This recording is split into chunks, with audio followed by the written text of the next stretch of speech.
Guys, if you want to hide the bar in the right side of Outlook, delete, respond, move up, down previous item.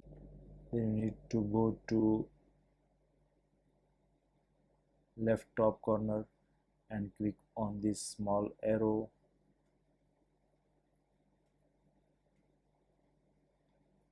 and choose touch mouse mode. When you active touch mouse mode, the touch mouse mode button appear in the menu bar. Click on the touch mouse pad and use mouse to standard ribbon command. Same you can change if you want to reactivate the same ribbon.